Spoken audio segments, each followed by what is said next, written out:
C'est parti pour un exercice pour les premières qui viennent de découvrir les suites. On va étudier leur sens de variation. Je vous vois venir, ceux qui ont vu les suites arithmétiques. Effectivement, ici, on a une suite arithmétique et donc c'est très facile de donner le sens de variation. Ici, je m'adresse à ceux qui n'ont pas encore vu les notions de suite arithmétique.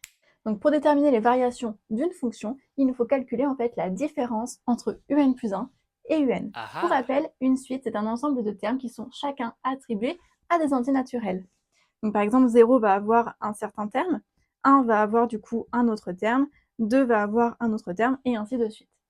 Vous voyez déjà qu'une suite, du coup, c'est un nuage de points, et ce n'est pas une courbe, comme pour les fonctions. On dit aussi que ce sont des valeurs discrètes. Ici, si je regarde donc la valeur de U1, la valeur de U2 et la valeur de U3, je m'aperçois bien que U3 est supérieur à U2, qui est supérieur à U1.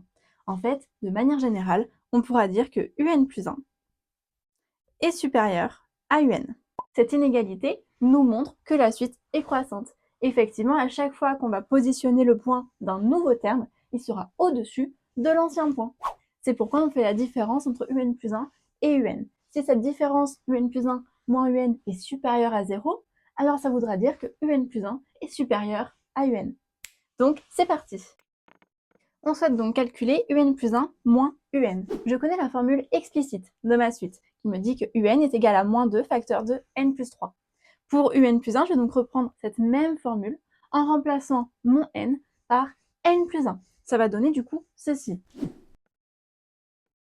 Voilà ce que l'on obtient. Je fais exprès de bien faire apparaître toutes les parenthèses pour éviter de les oublier quand elles sont nécessaires. Pour ceux qui sont très à l'aise avec le calcul littéral, je comprends que vous ne les mettiez pas. Ici, je les mets vraiment pour ceux qui ont des difficultés. Donc, moins 2, facteur 2, n plus 3, je remplace bien mon n par n plus 1 parce qu'ici, je veux u de n plus 1. Donc, le n, en fait, je l'enlève et à la place, je mets le bloc n plus 1. Yes. Donc, moins 2 facteur de n plus 1, entre parenthèses, plus 3, moins 2 facteur de n plus 3. Donc, en fait, moins un. Et je mets bien un entre parenthèses parce que c'est un tout entier que l'on enlève. Maintenant, je vais tout développer pour ensuite pouvoir réduire. Alors, on va commencer par s'intéresser aux grandes parenthèses. Dans cette première grande parenthèse, je peux simplement enlever en fait les parenthèses autour de n plus 1 qui ne sont pas utiles. Parce qu'effectivement, dans cette grande parenthèse, devant n plus 1, je n'ai pas du coup de moins. Donc, ces parenthèses-là ne sont pas utiles. Et ici, je vais distribuer le moins 2 dans cette parenthèse. J'obtiens donc moins 2 facteur de n plus 1 plus 3, moins 2 n, moins 2 fois 3, moins 6.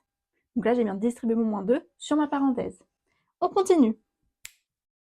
Ici, je peux simplifier ceci comme étant n